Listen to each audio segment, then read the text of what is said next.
Hello, everyone. So, as a career coach, I get to hear this question oftentimes that what should be the best career for my child, जिससे कि वो बहुत अच्छी कमाई भी कर सके और समाज में बहुत इज्जत भी पा सके और उसको खुशी भी मिले, वो बहुत अपने जीवन में खुश रह सके। इसी से रिलेटेड हम बात करने वाले हैं। तो ऐसे में पेरेंट्स दो एक्सट्रीम अप्रोचेस लेते हैं।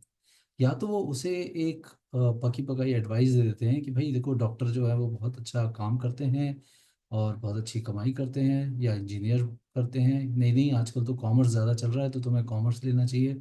अभी कुछ दिन पहले मैं एक पेरेंट से मिला तो उनका बेटा बहुत ज़्यादा इंक्लाइंड था इंजीनियरिंग करने के लिए।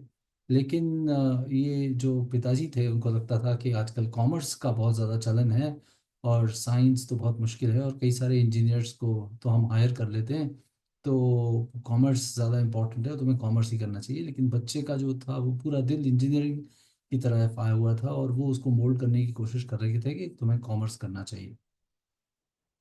तो इस तरह के सिनेरियो होते हैं जहाँ पेरेंट्स का एक फिक्स्ड माइंडसेट होता है। और कुछ पेरेंट्स होते हैं दूसरे एंड पर जो बोलते हैं कि मैंने तो एडवाइस करना छोड़ दिया है, या मैं कोई भी पर्टिकुलर चीज़ एडवाइस नहीं करता। मैं बच्चे को बोलता हूँ कि तुम्हें जो करना हो वो कर लो, बाकी वो अपने आप करेंगे। तो ये दोनों ही एक्सट्रीम्स के बीच का कोई एक रास्ता हो सकता है क्या, वो हम देखना चाहते हैं। तो इसके लिए कई सारे टेस्ट्स होते हैं जिसको साइकोमेट्रिक टेस्ट्स बोलते हैं, और स्किल के आइडेंटिफिकेशन के लिए और भी टेस्ट्स आजकल मार्केट में हैं।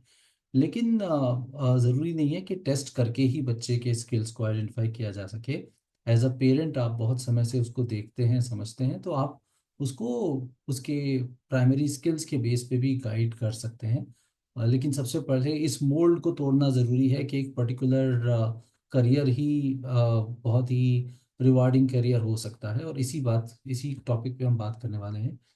तो सबसे इम्पोर्टेंट है कि बच्चा एक बहुत ही खुश मिजाज जिंदगी बिता सके, वो अच्छा पैसा कमा सके लेकिन समाज में उसकी इज्जत भी हो, और जो वो काम करे वो उसके पैशन से मैच करता हो, उसे बहुत पसंद आता हो, रोज वो बहुत खुश रहकर उसको करता हो। उसका एक लॉन्ग टर्म विजन उससे मीट होता हो कि वो अपनी लाइफ में, अगर वो लेट्स से क्रिकेट खेल रहा है तो वो अ, उसे एक लाइफ लॉन्ग पैशन बनाकर चले। ये नहीं हो कि वो 2 दिन बाद उसको पसंद आना खत्म हो गया। वो उसको एक प्रोफेशन के रूप में लेकर चले और उससे उसका मनी से रिलेटेड जो एस्पिरेशन है वो भी पूरा हो। So these are a few things and this is a concept called as ikigai, which is based on a combination of all these factors. तो क्या ये संभव है, क्या बच्चा खुश भी रह सकता है और बहुत सारे पैसे भी कमा सकता है? हम इसी के बारे में आज बात करेंगे कि how as a parent you can guide him. तो हर एक बच्चे में एक प्रिंसिपल स्किल होता है। जैसे मान लीजिए अगर किसी बच्चे का प्रिंसिपल स्किल काइनेस्थेटिक है, मतलब उसे दौड़ना भागना, हाथ पैरों को यूज करके कुछ करना बहुत अच्छा लगता है, वेयर ही इज एक जगह बैठकर करना नहीं, बट होते हैं बच्चे जो दिखाई दे रहा होता है कि उनको बहुत अच्छे उनके रनिंग या एथलेटिक स्किल्स बहुत अच्छे हैं। So for those kind of children, sports, travelling या field related work can be the ideal thing, क्योंकि वो उनकी पर्सनैलिटी से मैच करते हैं। अगर मान लीजिए काइनेस्थेटिक यानी दौड़ने भागने से रिलेटेड उनके स्किल के साथ में विजुअल स्किल भी बहुत अच्छा है, वो बहुत अच्छा देखना जानते हैं, परखना जानते हैं, तो उनके लिए स्पोर्ट्स बहुत अच्छा हो सकता है। जैसे कि जसप्रीत बुमराह है, he can be a very good team member. और आगे जाकर जब वो काइनेस्टिक विजुअल स्किल्स के साथ में कुछ बिहेवियरल स्किल्स, कुछ लीडरशिप स्किल्स भी डेवलप कर लेता है, तो वो एक कैप्टन विराट कोहली जैसा बन सकता है और लीडरशिप रोल्स ले सकता है। लेकिन जो फील्ड है वो तो स्पोर्ट्स से ही रिलेटेड है, और उसी में वो अपना करियर बनाए तो वो आगे तक जाएगा और बहुत खुश रह सकेगा। इसी तरह से अगर किसी का प्रिंसिपल स्किल कोग्निटिव है, कि उसको दिमाग का काम करना बहुत अच्छा लगता है, कैलकुलेशन करने अच्छे लगते हैं, साइंस पढ़ना अच्छा लगता है, कैसी चीज़ें वर्क करती हैं, इंजीनियरिंग से रिलेटेड चीज़ें अच्छी लगती हैं, उसे प्रोग्रामिंग अच्छी लगती है, अगर ये हम देख रहे हैं हमारे बच्चे में, तो हम जान सकते हैं कि उसके कोग्निटिव स्किल्स ज़्यादा डेवलप्ड हैं और दूसरों के बनस्पत। और अगर कोग्निटिव प्लस विजुअल स्किल्स भी अच्छे हैं तो वो डॉक्टर बन सकता है, वो इंजीनियर बन सकता है। और कोऑर्डिनेटिव विजुअल प्लस काइनेस्थेटिक, बारीकी से हाथ पैरों को यूज करना भी वो बहुत अच्छे से जानता है, तो सर्जन या आर्किटेक्चरल फील्ड्स में जा सकता है। अगर उसके विजुअल स्किल्स भी बहुत अच्छे हैं तो वो डिजाइनिंग कर सकता है। तो ये जानना बहुत जरूरी है कि हमारे बच्चे के प्राइमरी स्किल कौन से हैं, और उसके साथ दूसरे कौन से स्किल्स को कंबाइन करके वो एक अच्छा करियर बना सकता है। जरूरी नहीं है कि हम जो बाहर से देख रहे हैं वही उस बच्चे के लिए बहुत इंपॉर्टेंट हो। As a parent it is important to identify your children, because every child is unique. और उसकी कॉम्बिनेशंस के अनुसार अब यदि वो संसार में जाकर के कुछ करता है तो ज़्यादा अच्छा अचीव कर सकता है, बनस्पत इसके कि वो किसी को फॉलो करे या किसी की कॉपी बने।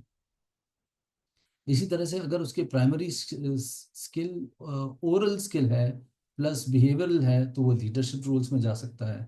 ओरल प्लस काइनेस्थेटिक है तो स्पोर्ट्स की लीडरशिप कर सकता है। जैसे एक कैप्टन को ना सिर्फ खेलना होता है बल्कि पूरी टीम को गाइड भी करना होता है, उसे बहुत अच्छे से इंस्ट्रक्शंस देना आना चाहिए जिससे वो फील्ड को जमा पाए। रोहित है या विराट कोहली है तो वो सिर्फ खेलते नहीं है, वो पूरी टीम की संरचना को भी जानते हैं और अपने विजन को बहुत अच्छे से अपने टीम मेंबर्स तक ले जाना भी जानते हैं। तो अगर ये स्किल्स का कॉम्बिनेशन है तो वो स्पोर्ट्स में लीडरशिप कर सकता है। So if there is kinesthetic plus oral and visual, one can become leader in the sports. But if somebody has oral plus psychological, किसी की व्यक्ति की मनस्थिति को जानने की क्षमता अगर किसी में है और वो बहुत अच्छे से बोल सकता है, then one can go for either coaching or human resource related jobs in various corporates. तो हर एक फील्ड के अंदर बहुत सारी अपॉर्चुनिटीज हैं, कहने का मतलब यही है। और हर एक बच्चे के जो स्किल्स हैं वो भी बड़े यूनिक होते हैं। तो ये ज़रूरी है कि बच्चे के स्किल्स के अनुसार हम उनके फील्ड्स को चूज़ करें, बनस्पत इसके कि इसे तो यही करना चाहिए ये बोलकर उस फील्ड में डाल दें, या किसी ऐसी फील्ड में जहाँ बहुत दूसरे को हम देखते हैं कि बहुत पैसा बना रहा है, वो ये बहुत कमा रहा है, तो ज़रूरी नहीं है कि वो आपके बच्चे के लिए आपके लिए भी उतना ही अच्छा फील्ड हो। तो soft skills and communication, this is also something very important. ये स्लाइड मैंने इसलिए डाली है क्योंकि अब इंजीनियरिंग और मेडिसिन और जो जितने भी ट्रेडिशनल रोल्स थे उसके अलावा बहुत बड़ा रोल और बहुत सारे जॉब्स इन अलाइड फील्ड्स में अवेलेबल हैं। जैसे journalism and mass communication, content writing, video editing and designing, digital marketing, ये सारी फील्ड्स ऐसी हैं जो बिहेवियरल प्लस कम्युनिकेशन स्किल्स के कॉम्बिनेशन से बनती हैं। और आप अगर लेटेस्ट रिपोर्ट्स को देखेंगे तो इवन जो बड़े बड़े डिग्री होल्डर्स हैं, अगर हम हार्वर्ड और स्टैनफोर्ड की बात करते हैं तो वहाँ भी लगभग 20 से 30% बच्चों को नौकरी नहीं मिल रही। तो ज़रूरी नहीं है कि एक बहुत इंटेलेक्चुअल कोर्स करके या बहुत ही हम इलाइट कॉलेज से पास होकर के ही कोई जॉब पा सकते हैं। अगर हमारे पास कुछ प्रैक्टिकल स्किल्स हैं तो बहुत बेसिक डिग्री लेकर भी हम अपनी लाइफ बहुत अच्छे से बिता सकते हैं और स्टेप बाय स्टेप तरीके से अपने करियर को आगे बढ़ा सकते हैं। मेरा मतलब ये बिल्कुल भी नहीं है कि हमें बड़े कॉलेज में पढ़ने का एस्पिरेशन नहीं रखना चाहिए या फिर हमें आईआईएम्स या आईएसबी या स्टैनफोर्ड में नहीं जाना चाहिए। मेरे अपने कई सारे बच्चे वहाँ पर पढ़ रहे हैं और बहुत अच्छा कर रहे हैं। लेकिन मैं ये भी बोलना चाहता हूँ कि वही एक रास्ता नहीं है। हमारे अपने जो लोकल कॉलेजेस हैं वहाँ से भी निकलकर काफ़ी सारे बच्चे बहुत अच्छा काम करते हैं, इवन इंटरनेशनल कंपनीज में अपना नाम कमाते हैं। तो इस होड़ में ना पढ़ने की कोई ज़रूरत नहीं है कि कौन से कॉलेज से बच्चा ग्रेजुएशन या पोस्ट ग्रेजुएशन कर रहा है। ये इंपॉर्टेंट है कि उसमें कौन सा स्किल डेवलप हो रहा है और वो एक राइट माइंडसेट लेकर आगे बढ़ रहा है नहीं।